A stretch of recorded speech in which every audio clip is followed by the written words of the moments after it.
आज की सबसे बड़ी खबर केंद्रीय गृह मंत्रालय से आ रही है, जहां विदेशी चंदा नियमन अधिनियम यानी एफसीआरए नियमों में बड़े बदलाव किए गए हैं।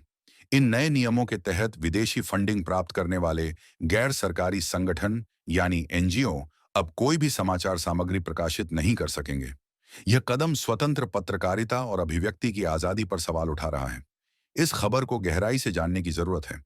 केंद्रीय गृह मंत्रालय ने हाल ही में एक अधिसूचना जारी की है, जिसमें कहा गया है कि विदेशी फंडिंग प्राप्त करने वाले एनजीओ अब कोई न्यूज़लेटर, समाचार पत्र या किसी भी तरह का कंटेंट प्रकाशित नहीं कर पाएंगे। इसके लिए उन्हें भारतीय समाचार पत्र रजिस्ट्रार से नॉट अ न्यूज़पेपर यानी समाचार पत्र नहीं, प्रमाण पत्र लेना होगा। यह नियम उन एनजीओ पर लागू होगा जिनके उद्देश्यों में कंटेंट संबंधी गतिविधियां शामिल हैं।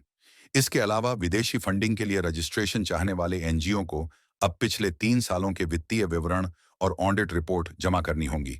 गृह मंत्रालय ने यह भी अनिवार्य किया है कि एनजीओ को मनी लॉन्ड्रिंग पर नजर रखने वाली संस्था फाइनेंशियल एक्शन टास्क फोर्स के दिशा निर्देशों का पालन करना होगा। ये नियम उन स्वतंत्र मीडिया संस्थानों को प्रभावित कर सकते हैं जो विदेशी फंडिंग पर निर्भर हैं। न्यूज क्लिक, द वायर और ऑल्ट न्यूज जैसे संगठनों पर पहले से ही सरकारी दबाव की खबरें सामने आ चुकी हैं। विशेषज्ञों का मानना है कि यह कदम स्वतंत्र पत्रकारिता को कमजोर करने की कोशिश है, क्योंकि कई स्वतंत्र न्यूज पोर्टल सरकारी विज्ञापनों पर निर्भर नहीं हैं और विदेशी चंदे के जरिए चलते हैं। सवाल यह उठता है कि क्या सरकार सच्चाई को सामने आने से रोकना चाहती है? भारत में प्रेस स्वतंत्रता पहले से ही दबाव में है। वर्ल्ड प्रेस फ्रीडम इंडेक्स में भारत 161वें स्थान पर है और पत्रकारों पर हमले और गिरफ्तारियां बढ़ रही हैं। ऐसे में एफसीआरए नियमों में यह बदलाव उन आवाजों को चुप कराने की कोशिश के रूप में देखा जा रहा है जो सरकार की नीतियों की आलोचना करती हैं। ये नियम स्वतंत्र पत्रकारिता के लिए एक बड़ा खतरा है। विदेशी फंडिंग पर निर्भर एनजीओ और मीडिया संगठन सच्चाई को सामने लाने का काम करते हैं। इन पर प्रतिबंध लगाकर सरकार एक तरह से सूचना के प्रवाह को नियंत्रित करना चाहती है। यह लोकतंत्र के लिए खतरनाक है।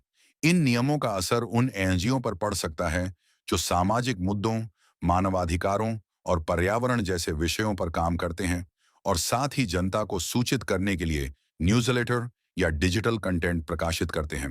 कई लोग इसे सरकार की उस नीति का हिस्सा मान रहे हैं जिसके तहत वह असहमति की आवाजों को दबाना चाहती है। हाल ही में गृह मंत्रालय ने उन एनजीओ के खिलाफ भी सख्ती दिखाई है जो बिना एफसीआरए रजिस्ट्रेशन के विदेशी फंड प्राप्त करते हैं। जनवरी 2025 में मंत्रालय ने चेतावनी दी थी कि बिना रजिस्ट्रेशन के फंड लेने या इस्तेमाल करने पर दंडात्मक कार्रवाई होगी।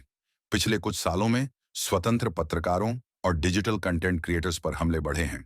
न्यूज क्लिक के संपादक प्रबीर पुरकायस्थ की गिरफ्तारी और स्वतंत्र यूट्यूबर्स पर कॉपीराइट नोटिस जैसे मामले चर्चा में रहे हैं।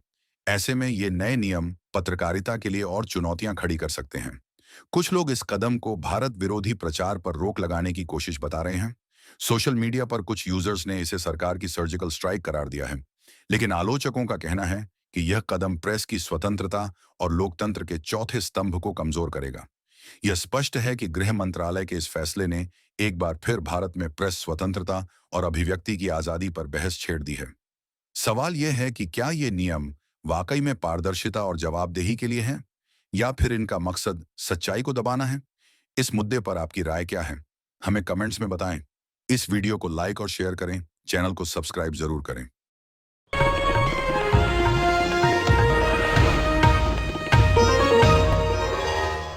Copyright disclaimer under Section 107 of the Copyright Act 1976. Allowance is made for fair use for purposes such as criticism, comment, news reporting, scholarship, and research. Fair use is a use permitted by copyright statute that might otherwise be infringing.